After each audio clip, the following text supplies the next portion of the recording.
नमस्कार।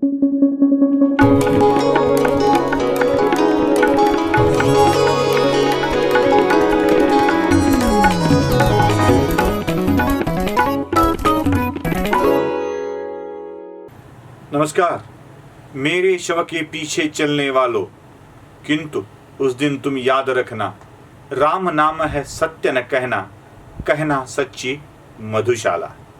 बच्चनजींची ही कविता आपल्या सगळ्यांना ठाऊक आहे। त्यांची मधुशाला अजरामर होऊन गेली आहे आणि कधी नव्हे ते आता देशभरामध्ये मधुशाला गाजते आहे।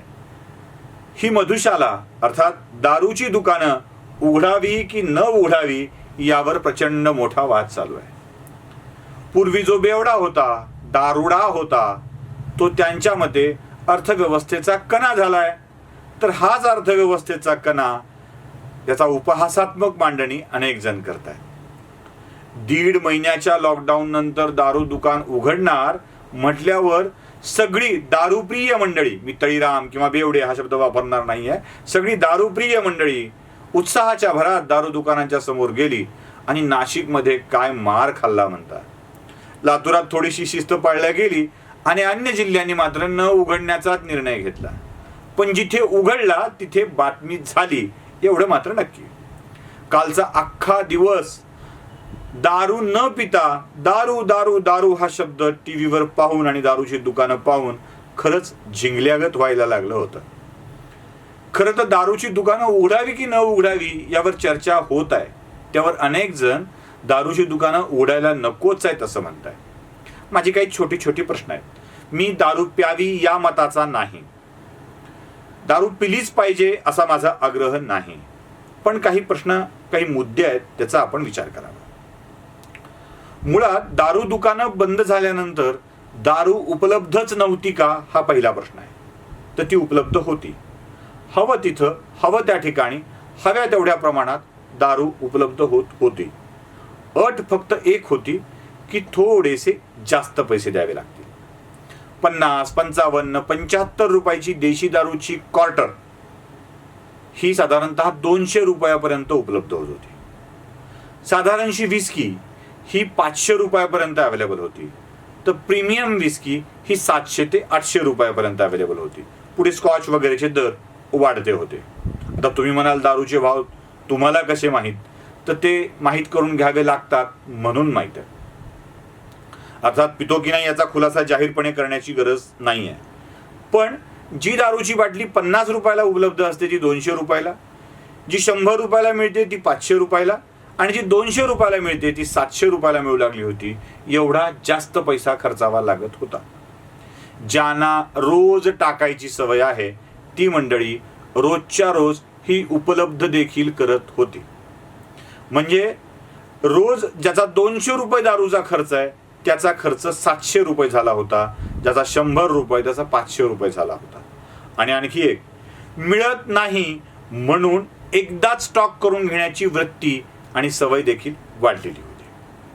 म्हणजे महिनाभराची कमाई एकदा स्टॉक घेण्यामध्ये खर्च करण्याची तयारी या लोकांनी चालवलेली होती। मी तुम्हाला 2 उदाहरण सांगतो, दोन्ही माझ्या अगदी परिचयातली।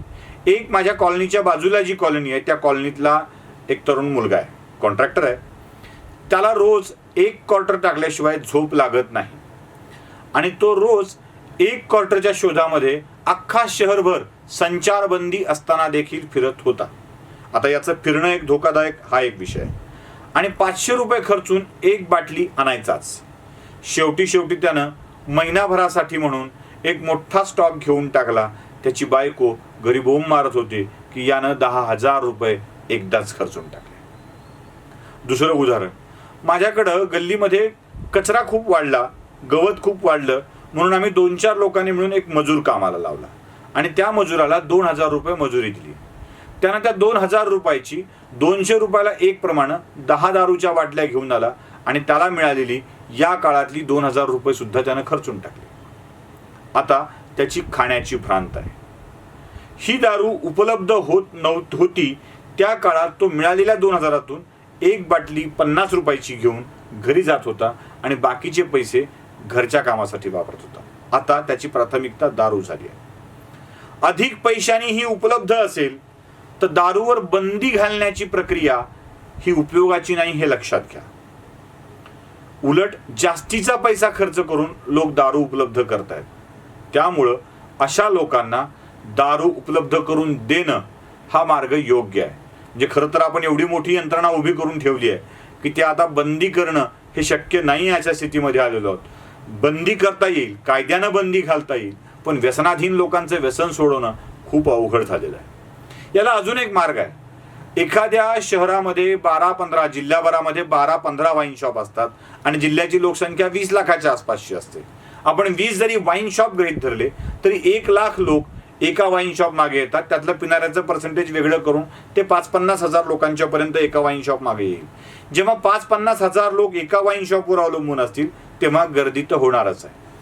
त्यापेक्षा अजून एक मार्ग असा आहे की त्याच्यामध्ये सगळ्याच दारू बिअर बार आणि परमिट रूमला दारू दुकानामध्ये कन्वर्ट करून तिथे अवेलेबल करून दिली तर ही गर्दी कमी होईल आणि लोकांना मिळणं सोपं होईल.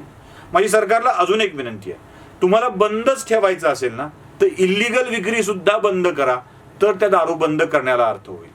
नाही केलं तर जास्तीत जास्त लोक जास्तीत जास्त दारू जास्तीत जास्त पैशानं विकत घेत राहतील आणि त्यांचं आर्थिकदृष्ट्या नागवलं जाणं चालू राहील आणि सरकारचा दारू बंद करण्याचा हेतू देखील साध्य होणार नाही.